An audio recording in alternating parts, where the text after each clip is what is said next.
bloody piece of Italian crap. Who does Jeremy Clarkson think he was talking about when he said everyone should have a bloody Alfa Romeo? Anyway, this is the position we're in. Car won't start. Keep hitting the start-stop button and nothing happens.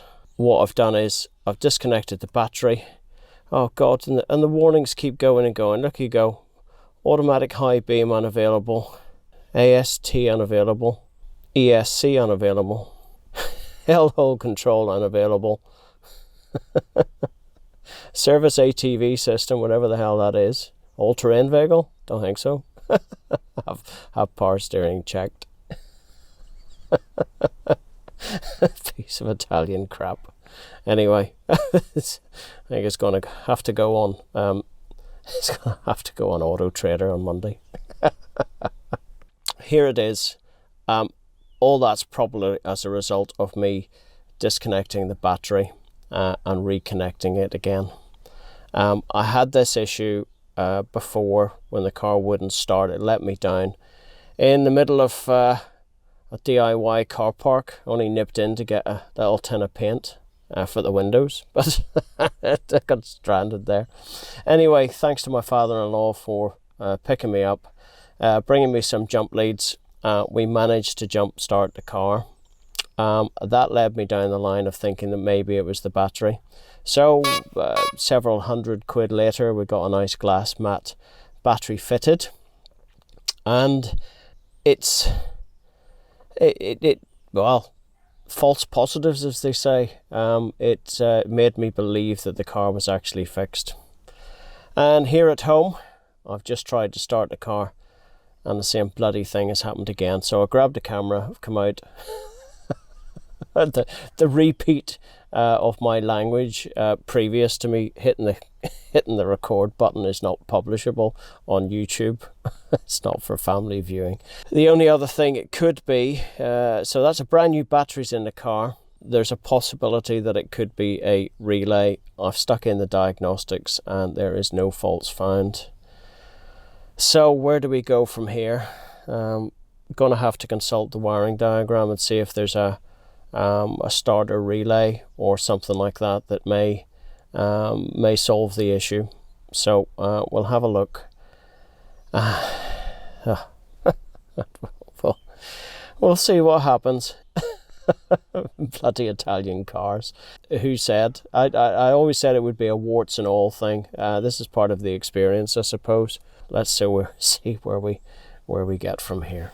So here we are. Thank you very much to Auto Genius. I'll put a link below. This is the Alfa Romeo Giulia 2016 to 18 fuse box diagram. Lists all the fuses and all the relays. And the one I need to get to is the 2.9 litre auxiliary PDC underhood. And I had a little look all the way through here, and if you look at the relays, we'll come down and look at R6 here is the starter solenoid number 1.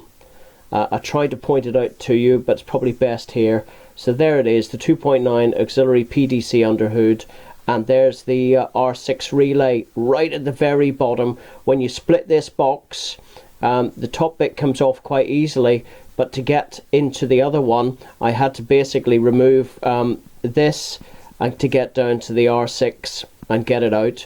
I had the battery disconnected before I started poking anything in there to help me, and I only did it with a little plastic thing that I use for removing trim.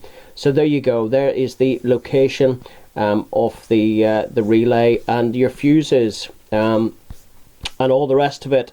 An amazing resource for Alfa Giulia owners. There you go. So thanks again to Auto Genius. So here we have it in the engine bay. Much searching later. There is a little box that's just down in here. Don't know if you can see it or not. That houses several relays. It's just a bitch to get at. I'm going to have to move some of these other pipes away. That's a single use clip in here, so I can't really remove that part of the intake.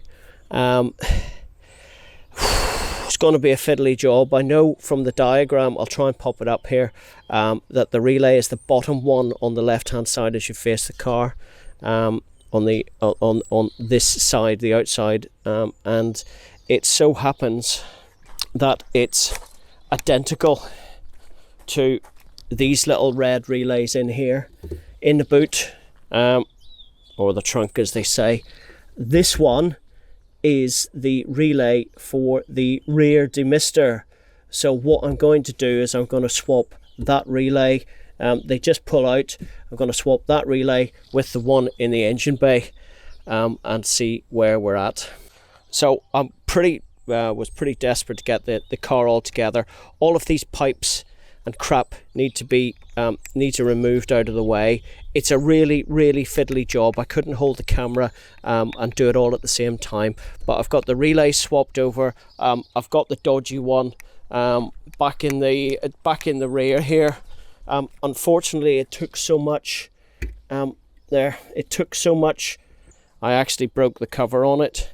I'll put it all back together again, and it'll sit in there. And you know what? I really don't care if the rear demister works at this point or not. So let's get into the car and see where we're at. Right, here is the moment of truth. Hit it. I still expect to see all the warnings. There it is. I'll just let it cycle through its bits and pieces. Don't want to start this thing too early. I really love it the way the old Apple CarPlay starts up on this thing as well. Anyway, that's a side note. All wireless Apple CarPlay on this, even though it's a 2017 car. Courtesy of Hinge Customs. Right. So, moment of truth.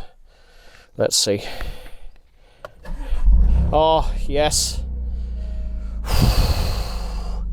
Massive sigh of relief. But now I've got service dampers, service ATV, all the warnings are still there, but the car's running. So we're in a better situation than we were in the first place. Now, in a lot of cars, in order to reset this stuff, and I believe at a quick look, hopefully doing the steering wheel lock to lock after I've changed the battery or disconnected it to work at this thing should reset all of this. So let's go full left, full right, hill control not available, ATV, let's go left again, and let's see what happens. So I've still got traction off, I've got the doors and the trunk open, I've still got ESC. So what I'm going to do is I'm going to stop the car, I'm going to restart it again and see if we're in business. Yes, we got a restart. Oh, yes. Okay, we have a winner chicken dinner. Thank God for that. So, starter relay. It's only going to be a couple of quid, hopefully. Looks like a fairly standard relay. And let's just do the steering wheel again. Not that it's going to make any difference. Oh, massive sigh of relief that I can get it fixed. So all the warnings are out. I'm just going to stop it again, restart once more, just let it start up normally. Yep, schedule maintenance within 10 days. We know about that. Big service is booked in. 7.5 hours work, so that's to come in a future episode. If you haven't hit the like button already, please do that and subscribe for all of that. So we have a winner. I'll get this all buttoned up. I'll phone Alpha and see what they can do in the relay department. So then, 3 weeks later, 3 weeks to get a relay. That seems fairly common stuff in out of Alpha.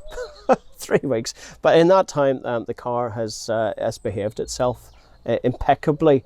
So what we initially thought was a battery issue, replaced the battery, and then the stop start started to work as it should. So obviously the other battery was 4 years old at that point, and it is all working. Thank God.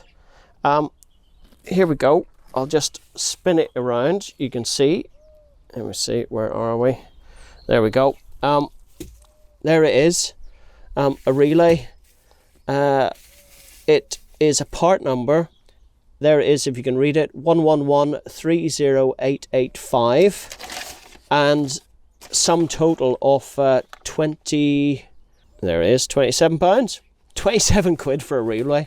Good God. Anyway, that's it. So I'm going to swap it over here with the old broken one in the back of the car, and hopefully we'll be onto a good one. So that was a good easy fix. One thing to note as well is there were no fault codes recorded with my little OBD reader as well. So it obviously everything tests, and it wants to start the car.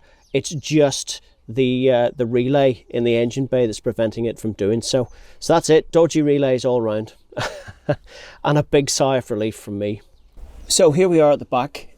If you're curious as to know how to disconnect the battery on one of these things, you go to the negative terminal in here, and it's a little push button at the back in there where my finger is. Pull it towards you and it just lifts off the post. I'm not going to do it because I'm going to have to reset all of the stuff again, but for future reference, if you decide to go and change a battery. so there we go, folks. Maybe my little Italian rocket will survive Auto Trader for another few months. Really bloody frustrating when it leaves you stranded. I really hope someone who's reading this or watching it get some value out of it, because for 27 quid I got my car working properly without even having to visit the main dealer. Worth troubleshooting a little bit, finding the correct relay for your car. The internet is a great resource. That's just what I use. So relay swapped. My fingers are all cut and because it's a real bitch to get at, but apart from that, really satisfied that I was able to get it all done. So I need to get it all buttoned together, put back up again, clear any error codes, although I don't see any. There was nothing recorded anyway when I put my little Bluetooth dongle in there, and it will live another day. I told you it would be a warts and all. So there you go. The ups and downs of Italian car ownership, I think. Frustrating and thrilling at the same time. Still happy with the car, although a few weeks ago it was a goner, and I was very, very intent on selling it, having been fed up. Anyway, it's off to service next time. It's the 4-year service. All the belts and fluids and everything are going to be done on this car at Unity Alpha. They say it's about 1,400 quid's worth of work, 7.5 hours to do it. Yeah, well, that's it. It's the last and final free service for me. So on the Alpha Care service plan, it had a 5-year plan on this car, and I'm making sure that I get all the big service done, especially within that time period. Thanks for sticking by. The ups and the downs. Well, I'll catch you again. All the best now. Bye bye.